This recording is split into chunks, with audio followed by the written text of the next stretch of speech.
Hi guys WhatsApp, আশা করি সবাই ভালো আছেন তো সুস্থ আছেন। তো আজকের ভিডিওতে আমরা আলোচনা করব সুইচ কেস স্টেটমেন্ট নিয়ে। ঠিক আছে, আমরা গত পার্টে আমরা দেখছিলাম এফ এলস কন্ডিশনস, ঠিক আছে, নেস্টেড এফ এলস যেটা nested if else and F else condition. আমরা তো আজকের পার্টে আমরা 8 নম্বর, আজকে আমরা 9 নম্বর পার্টে আছি পিএইচপি ফুল কোর্সের। ঠিক আছে, তো আজকের পর আমরা দেখবো পিএইচপি। আমরা গত দিন দেখছিলাম PHP if else and nested if else আর অনলি এফ এলস। তো আজকে আমরা দেবো switch case statement. Switch case statement কী হয়, ঠিক আছে, এটা আমরা দেবো। প্রথমে আমরা একটা জিনিস বলে রাখি যে switch case statement nested if এলসের মতোই কাজ করে একরকম, কিন্তু নেস্টেড এফ এলস থেকে একটু সহজ। ঠিক আছে, তো আমরা কথা না বাড়ি আমরা চলে যাই সুইচ কেস স্টেটমেন্টের দিকে। ঠিক আছে, তো first of all switch case statement পিএইচপিতে কী লিখবো? সুইচ কেস স্টেটমেন্ট লেখার জন্য পিএইচপিতে প্রথমে সুইচ আমি ডাইরেক্টলি লিখে দেখাইতেছি। সুইচ লিখে আমরা একটা প্যারেন্থেসিস দেব, তারপর কার্লি ব্রেসেস দেব। তো এইটা দেব, এটা দেওয়ার পর এর মধ্যে আমরা বাকি সবগুলা এর মধ্যে আমরা কি করব, আমরা প্রথমে দুইটা ভেরিয়েবল বানিয়ে নিই। ভেরিয়েবল হইতেছে একটা হইতেছে $age, সরি একটা এই ভেরিয়েবল বানাবো age ইকুয়াল টু 18। ঠিক আছে, 18। এখন আমরা কি করব, এখানের মধ্যে আমাদের পাস করব কি, আমাদের মধ্যে যে স্টেটমেন্ট মানে কি যেটা আছে সেটা পাস, মানে আই মিন এই এইজটাকে পাস করে দেবো। ঠিক আছে, ঠিক আছে, এইজটা। তো এখন আমাদের যখন এইজ পাস করে দেবো, তারপর আমরা এইখানের মধ্যে আমরা লিখবো কেস। কেস হবে একটা, কেস হবে এখানে কেস আমরা দিলাম ধরো 18 দিলাম একটা উদাহরণ হিসেবে, 17। তারপর আমরা দিলাম ব্রেক, আচ্ছা 17, আচ্ছা 17 তাক আমরা কেস দিলাম 17। তারপরে echo yes you are 17 years old, ওটা আমরা এরকম একটা দিলাম আপাতত ডেমো হিসাবে। তখন আমরা এখানে ডিফল্ট আছে, এখানে এইটা হচ্ছে ডিফল্ট। তো ডিফল্টও কী করে আমি বলতেছি, দাঁড়ান, ব্রেক। তো এখন ঘটনা হয়েছে একো নট ফাউন্ড। ওকে, আমরা এখানে একও ভুল করছি। আচ্ছা যাই হোক, আমরা এখন একটা জিনিস বলি, সেটা হচ্ছে যে এই সুইচ কেস স্টেটমেন্ট হইতেছে নেস্টেড ইফ এলসের মতো। ঠিক আছে, তো আমরা এখানে সুইচ কেসের মধ্যে সুইচ লেখার পর আমরা এখানে এইচ পাস করতে হয়। আর এখানে কেস হইতেছে অনেকগুলা কেস হয়, মানে হইতেছে যে কোন যেমন ধরেন এখানে আমরা 17 হলে কেস, 17 হলে কপি করলাম, 17 হলে একো করেন এত, 18 হলে এত, 18 হলে এত। ঠিক আছে, yes you are 18 years old। ঠিক আছে, 18 হলে এত। আর যদি তোমার আপনার কি হয় 19 হয় তাহলে ইউ আর 19 years old। ঠিক আছে, ইউ আর 19 years old। আর যদি কোনো কিছু না হয় তাহলে নট ফাউন্ড। ঠিক আছে, তো ডিফল্ট কি, ডিফল্ট কাজ করে এলসের মতো। এখানে যে এলস পার্ট আছে নেস্টেড এফ এলসের মধ্যে এলস পার্ট আছে, সেই এলস পার্টের মধ্যে ডিফল্টটা কাজ করে। ঠিক আছে, এইটুকুই, আশা করি বিষয়টা বুঝছেন। ঠিক আছে, তো এখন এটা মূলত এলস পার্টের, মানে এখানে হইতেছে যে কেসগুলো অনেকগুলো কেস হবে।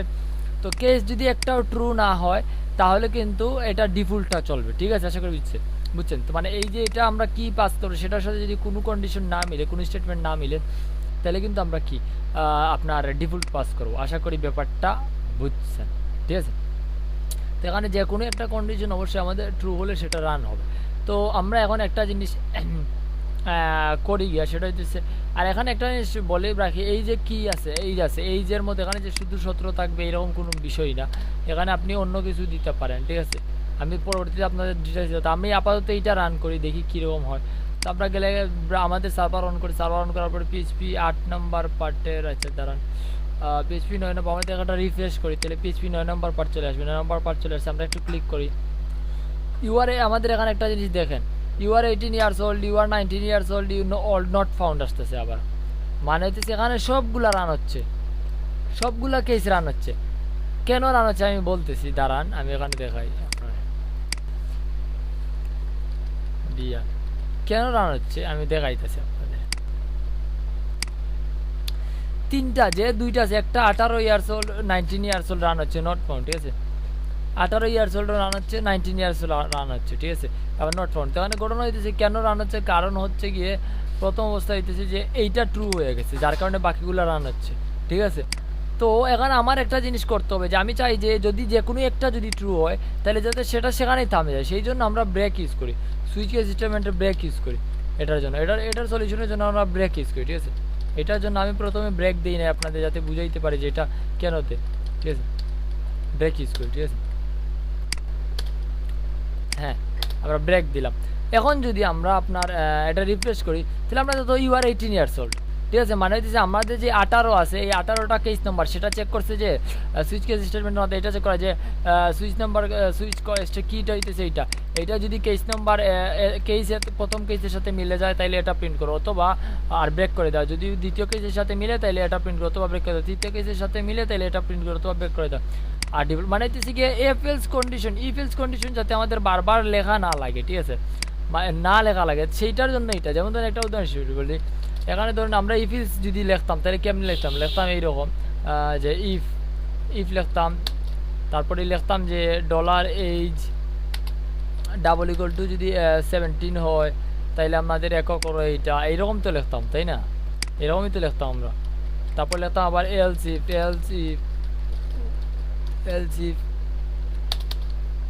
ইফ আবার দিতাম যদি এজ ডাবল ইকুয়াল টু 18 হয়। ঠিক আছে, 18 হয় তাইলে আমরা আবার এইটা পেস্ট করো, তো আমরা আবার এইটা পেস্ট করো। তো সেইমই ক্ষেত্রে সেম কাজটা সেম, তাই না? আবার ধরুন আমরা এখানে এলসিফ দিলাম, এলসিফ। ঠিক আছে, আমি আবার সবগুলো দেখাই। তো এলসিফের ক্ষেত্রে আমরা আবার দিলাম যে এইজ কপি, এইজ দিলাম পেস্ট, এখানে আমি 19 দিলাম। আচ্ছা সরি, এখানে 19 তো 19 দিলাম। তারপর আমরা দিলাম যে ইউ আর 19 ইয়ার্স ওল্ড। আর এলস দিলাম হইতেছে আমাদের নট ফাউন্ড। ঠিক আছে, এলস একো, আর আমরা এলস দিলাম এলস একো নট ফাউন্ড। তো এখানে ঘটনা হইতেছে যে এই যে ডিফল্টটা কিন্তু এলসের কাজ করতেছে।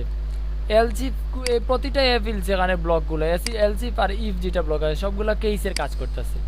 তার মানে আমরা ইফিলস যেটা আছে ইফিলস দিয়া মানে নেস্টেড ইফিলস দিয়ে আমরা যে এতটুকু মানে লং বারবার এইচ ডাবল ইকুয়াল টু না লেখে আমরা ডাইরেক্টলি এইভাবে সহজভাবে লিখতে পারি, যার কারণে আমরা এখানে এইচ দেওয়া। তাই আমরা যদি এখানে এটার অফ করে দিই তাহলে দেখবেন এখানে কিন্তু ভ্যালু 18 আছে, লেখা আসবে yes you are 18 years old, এটাই থাকবে, এটা চেঞ্জ হবে না, এই চেঞ্জ হয় নাই। ঠিক আছে, এখন যদি আমরা এখানে 7 দেওয়া দিই তাহলে বলবে যে ইউ আর 17 ইয়ার্স ওল্ড। ঠিক আছে, এই দেখেন 7 মানে 17 দিলাম, তাহলে এখন বলবো ইউ আর 17 ইয়ার্স ওল্ড।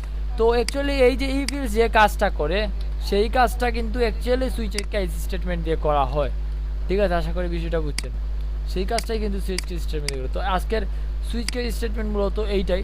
আশা করি আজকের পার্টটা বুঝছেন। কেউ যদি কোনো জিনিস না বুঝে থাকেন অবশ্যই কমেন্ট করবেন। আর অবশ্যই একটা জিনিস আমি বলে রাখি, সেটা হচ্ছে অবশ্যই মানে কি করবেন, আমার আপনাদের যে জিনিসটা বলবো যে অবশ্যই আপনি প্লেলিস্ট আছে পিএইচপি, যদি আমার পার্টটা যদি হঠাৎ করে মাঝখানে দেখেন তাইলে আপনি এক কাজ করবেন প্রথম থেকে দেখে আসবেন প্লেলিস্টের, তাইলে আপনি বাকি জিনিসগুলো আপনার আয়ত্তে আসবে ভালোভাবে, নইলে কিন্তু কিছু বুঝবেন না। ঠিক আছে, আর আপনি আমার প্লেলিস্টটা অবশ্যই অ্যাক্সেস করতে পারেন। এখানে প্লেলিস্টে যদি চলে যান আপনি ফুল প্লেলিস্ট পাবেন। তাছাড়া আমি আদার্স ভিডিওগুলো দিই, আপনি দেখে নেন। এখানে ফুল প্লেলিস্ট আছে, পিএইচপি প্রজেক্টস আছে, আপনার যেগুলো প্রজেক্ট আছে সেটা আমার মানে করে দিই আপনার। যেমন পিএইচপির এটা ফুল কোর্স স্টার্ট করছিলাম যেটা, এটা আপনি অ্যাক্সেস নিতে পারেন। এই কোর্সটা আমি অলরেডি অনেকগুলো পার্ট নিয়ে আসছি, এটা 9 নম্বর পার্ট চলতেছে। আপনার পার্ট 1 থেকে একেবারে আপনারা দেখতে পারেন। আশা করি আপনারা এই কোর্স শেষ করার পর আপনাদের পুরোপুরি চলে যায়। আর অবশ্যই ভালো লাগলে অবশ্যই সাবস্ক্রাইব অ্যান্ড বেল আইকন দিয়ে যাবেন, যাতে আপনার ফায়দা হবে, যে ফায়দাটা আপনারই বেশি। ফায়দাটা যে আপনি নোটিফিকেশনটা পাবেন অ্যান্ড কোনো কিছু কি হইলে নিউ কোনো কিছু আসলে।